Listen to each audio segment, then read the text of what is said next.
कुमार गौतम जी, राम कुमार गौतम जी। चलिए अध्यक्ष महोदय, आपका बहुत बहुत धन्यवाद। आपने मुझे बोलने का समय दिया और मुझे ऐसी उम्मीद है जैसा कि पहले कई लोग बोल के उतना टाइम मुझे आप जरूर देंगे।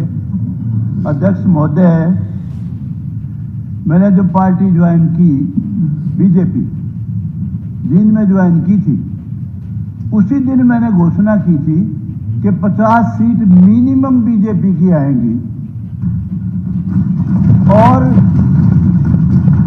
नायब सैनी मुख्यमंत्री बनेगा, और यह भी कहा था 200% बनेगा। बात कुछ भी नहीं थी, बात तो सिंपल इतनी ही थी। मैंने यही बताना था कि एक तरफ मुकाबला बीजेपी का है और एक तरफ मुकाबला हुड्डा पार्टी का है, not Congress party, Hooda party. क्योंकि हमने इतना ही बताया था, एक जो कुमारी शैलजा थी जिसके पिताजी बहुत बड़े नेता थे, उसको खुद को टिकट नहीं दिया गया। वो जो टिकट गौतम जी गवर्नर आई थी उसको गवर्नर एड्रेस कर रही है। ये हमने बताया था उस समय, गवर्नर एड्रेस उस कर समय रही है। मैंने बताया था गवर्नर एड्रेस कर रही है। कंपेयर करना था सिर्फ के मुकाबला था हरियाणा में किसी और पार्टी का नहीं था, मुकाबला था बीजेपी का और हुड्डा साहब का। आप गवर्नर एड्रेस कर रही है और हुड्डा साहब का। ठीक है। हुड्डा साहब, पार्टी आपकी है और का दखल ही नहीं कुछ भी। क्या गलत कह दिया अध्यक्ष महोदय, पार्टी है हुड्डा साहब बोल रही है, वो कुछ कहेंगे। अध्यक्ष महोदय, पंडित जी जो है रामकुमार जी बड़े अच्छे आदमी, मेरे पुराने मित्र हैं, इनको बोल रहे जो कहते हैं, फिर बोल के माफी भी जल्दी मांग लेते हैं। अभी मैं कहता मैंने बड़ी गलती करी जो उसके खिलाफ बोले, आप भाई बड़ा हुड्डा साहब बोल रहे हो, फिर हुड्डा साहब सबके बीच में कहता हूं, सुनो, हुड्डा साहब सबके बीच में आप दोनों की दोस्ती बनी रहे। जो आपने सरकार चलाई है वो बिल्कुल गलत थी, मैं उसका हामी नहीं हूं बिल्कुल, लेकिन इंसान अच्छे हो, आपकी रगों में गलत खून नहीं है। But you are surrounded by bloody rejected people of Om Prakash Chautala. आप कांग्रेसी, आपके साथ है ही नहीं कोई भी। अध्यक्ष महोदय, ये सारे लोग सलाहकार हैं, मैं ये कहता हूँ, अरे आप तो अलग हो यार, छोड़ो। अध्यक्ष महोदय, माननीय सदस्यगण, मैं सदन की जानकारी के लिए बताना चाहता हूं कि ऋषिकुल विद्यापीठ सोनीपत के विद्यार्थी तथा स्टाफ आज सदन की कार्रवाई देखने के लिए दर्शक दीर्घा में उपस्थित थे, अभी है। मैं अपनी तथा सदन की तरफ से इनका बहुत बहुत स्वागत करता हूं। माननीय सदस्यगण, आज सदन में श्रीमती किरण चौधरी, सदस्य राज्यसभा अध्यक्ष, दीर्घा में उपस्थित हैं। यह सदन उनका भी स्वागत करता है। जी, राम कुमार गौतम। अध्यक्ष महोदय, क्योंकि मुकाबला सिर्फ हुड्डा साहब का, नायब सैनी का, बीजेपी का और हुड्डा साहब की पार्टी का था, इसलिए हमने कंपेयर यही समय करना था बस। 10 साल का हुड्डा साहब का कार्यकाल और 10 साल का बीजेपी का, मनोहर लाल खट्टर जी का और नायब सैनी का कार्यकाल।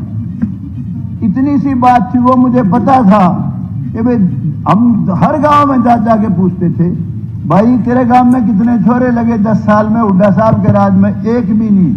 भाई खट्टर साहब वाले में कितने लगे? 70, 60, 65, 55, 15। भाई हुड्डा साहब के टाइम में तेरे गांव में कितने लगे? काम कितने हुए तेरे डेवलपमेंट के? एक भी नहीं। भाई खट्टर साहब के राज में और नायब सैनी के राज में कितने काम हुए कि जी इतने लाख के, इतने करोड़ के? यही चीज हमने बतानी थी। और दूसरी बात ये कि हुड्डा साहब को और कांग्रेस पार्टी को ये दुख नहीं होना चाहिए जो ये ईवीएम की बात करते हैं कि ईवीएम ने धोखा दे दिया। हुड्डा साहब, ईवीएम का बहाना ना बनाओ। ईवीएम का जब आप राज में आ जाते तो फिर ईवीएम सही थी। ये तो आपकी सीट जो 37 आई है, ईमानदारी से कहता हूं, सारे एग्जिट पोल और सट्टा बाजार, उनकी वजह से 37 आई है, नहीं 37 नहीं आती, मैं दावे से कहता हूं। देखिए 10 साल पहले का हरियाणा, कोई आदमी सोच नहीं सकता था बिना सिफारिश नौकरी मिलेगी, कोई आदमी सोच नहीं सकता था बिना किसी की सिफारिश के कोई भी काम होगा। हर काम के लिए सिफारिश की जरूरत थी। डेवलपमेंट का भी पैमाना था। रोहतक के इर्द गिर्द जहां कहीं जींद जिला शुरू हुआ सड़क बंद। भिवानी जिला एक दिन किरण चौधरी बैठी है, वो कह रही थी कि हमारा राज होगा। जब मैंने उस वक्त कहा था किरण हमारा राज कदा होगा, हुड्डा साहब बनेगा मुख्यमंत्री तो अगर थारी सरकार आ गई तो। और मैं कहा याद कर ले, रोहतक से सड़क चली थी खेड़ी मोड़ पे, थम भी जाके थारा कैसे राज होगा। तो हर मामले का हमने यही बताया। देखिए ऐसे ऐसे अनेक बच्चे, मुझे दुख इस बात का है बहुत लोगों ने वोट और आधार पे दिया, जातीय आधार पे दिया।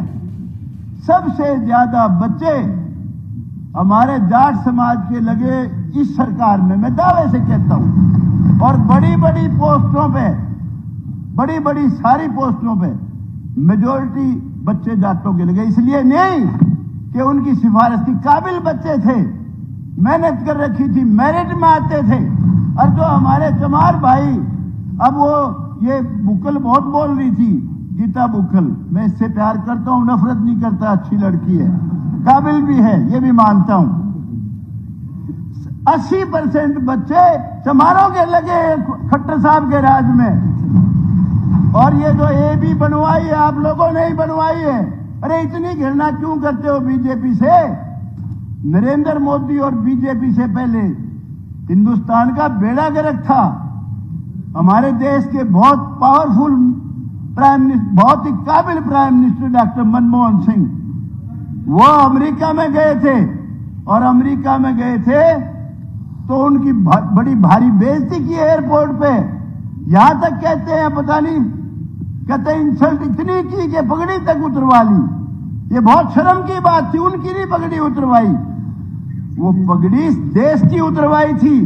इस देश का सम्मान नहीं था उस समय।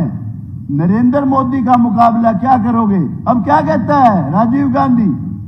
जाति जनगणना कराऊंगा, जाति जनगणना कराऊंगा।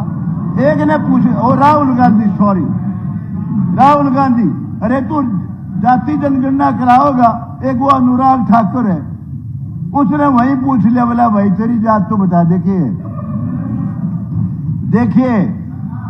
जातिगत जनगणना कराना, शांति कर, बैठ जा बेटा, बैठ जा, बैठ जा, बैठ जा। सुनो सुनो, नरेंद्र मोदी का मुकाबला, नरेंद्र मोदी का मुकाबला कोई नहीं कर सकता। बीजेपी का मुकाबला कोई नहीं कर सकता। बीजेपी ने नरेंद्र मोदी में दुनिया में इस देश का सम्मान बढ़ाया है।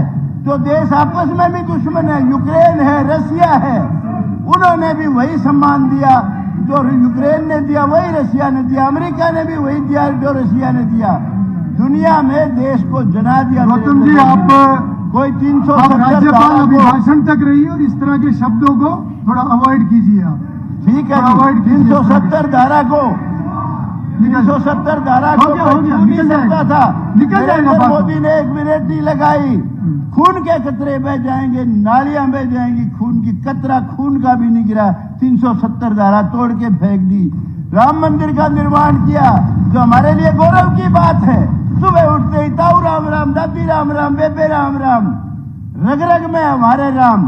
कांग्रेस वालों ने बयान दिया था, उसने वो जो आजकल इनकी पार्टी में पता नहीं आया कि नहीं आया, इनका वकील था कपिल सिब्बल, कि जी 10 साल फैसला ना होने दो इसका, बाबरी मस्जिद बनी रहने दो इसमें। अरे मैं दावे से कहता हूं, और पार्टी बना लिया भूपेंद्र हुड्डा, बेशक टूट बैठ जाओ जरा, मुझे नहीं पता, लेकिन ये पार्टी, कांग्रेस पार्टी, गारंटी से कहता हूं कभी पावर में नहीं आएगी, कभी भी नहीं आएगी। अरे भले आदमी जाति जनगणना, और तेरे को सूझता ही कुछ नहीं। कभी सेक्रेटरी कितने, कभी कितने कितने, अजीब बात करता है। आप देखिए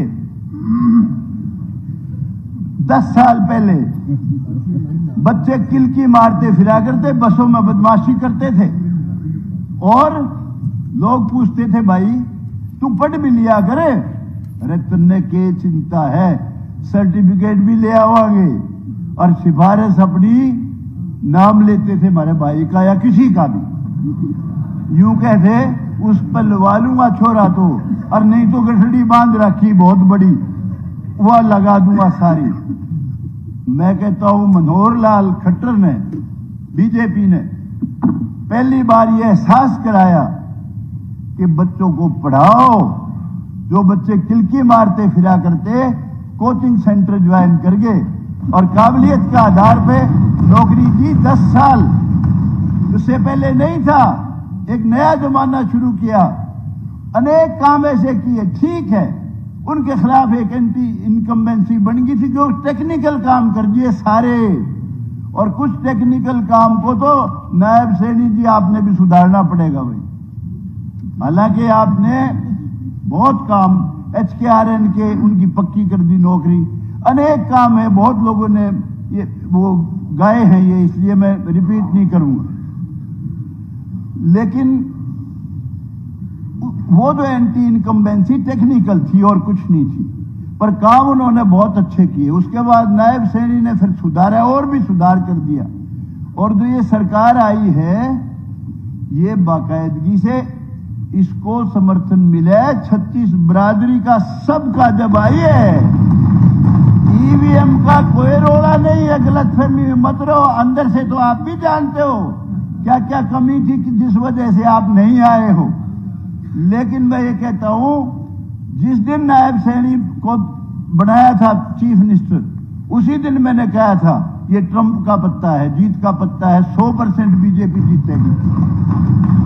कुछ भाई जो पर्सनल नफरत करते हैं नायब सैनी से, वो बावड़े हैं बिल्कुल, उनको गलतफहमी भी है कि भाई तू फलाना बन जाता तो पता नहीं क्या कर देता।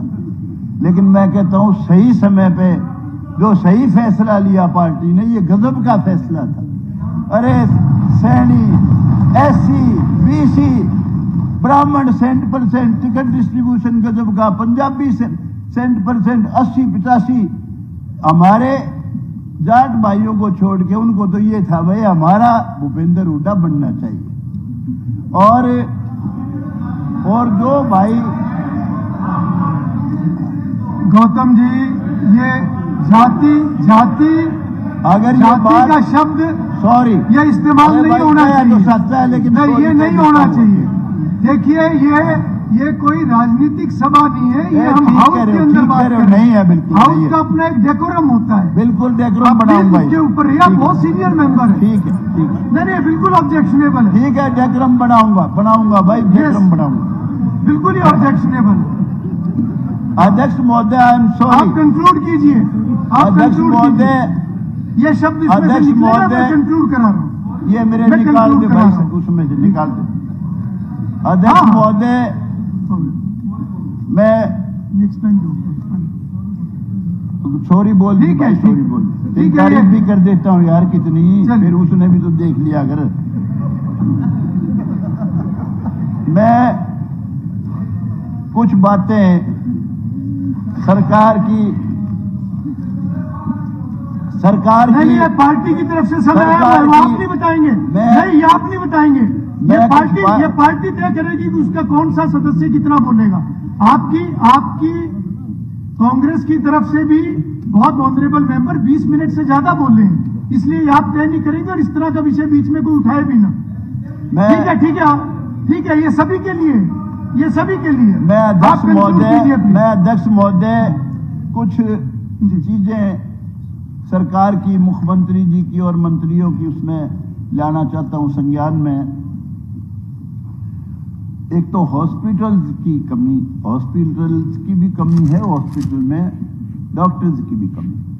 ये मुख्यमंत्री जी विशेष तौर से, क्योंकि आप तो ने तो अभी अपना काम कारवा शुरू करना है अभी, तो आपका तो कोई इसमें वो नहीं है। मैं पहले भी आवाज उठाता रहा। सफीदों में 31 पोस्ट सैंक्शन है, 29,000 वोट है, नारनौंद के 13,500 वोट है सिर्फ। नारनौंद में 100 बेड का हॉस्पिटल है, सफीदों में सिर्फ 50 बेड का हॉस्पिटल है।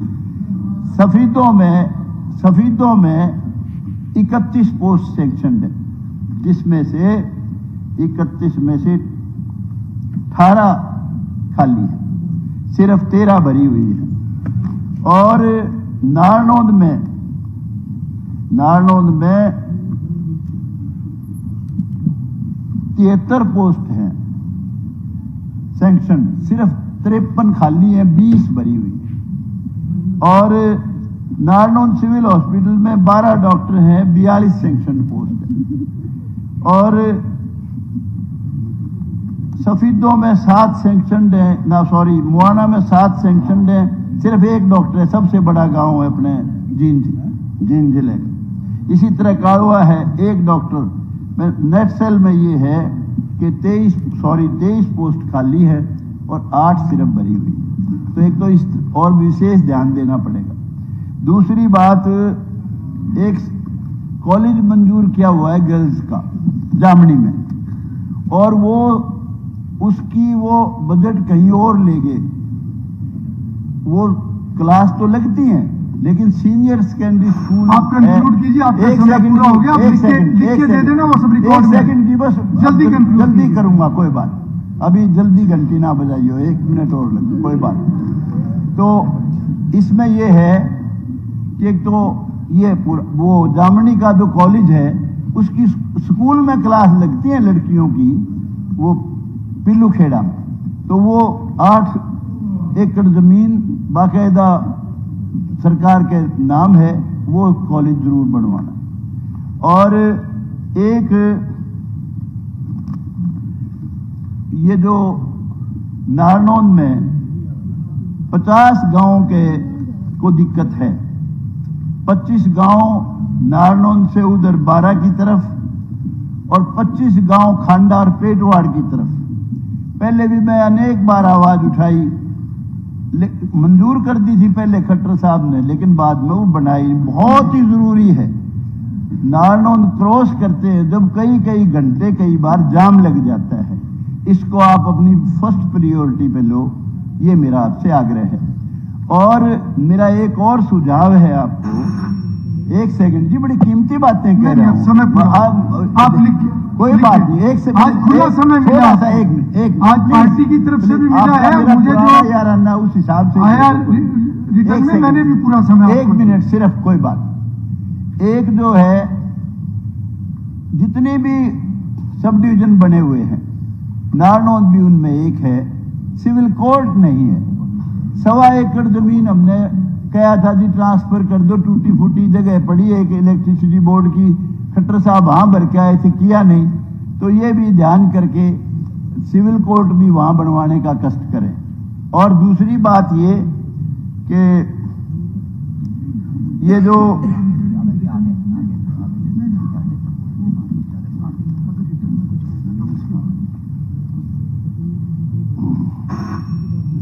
एक सेकंड खत्म करता हूँ, एक सेकंड खत्म करता हूँ, बस आप खत्म कर दिया, 1 सेकंड बस खत्म कर दिया।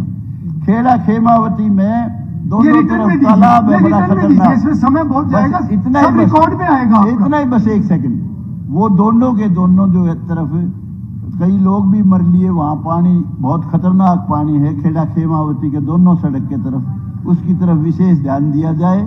और सड़कें काफी हैं, कोई आप लिख के दे दीजिए, सारा आ जाएगा। चंद्र प्रकाश जी, 1 सेकंड जींद, 1 सेकंड, नहीं हो गया, धन्यवाद। अब कुछ रिकॉर्ड में नहीं आएगा, ऐसे रिकॉर्ड में नहीं आएगा। अध्यक्ष जी,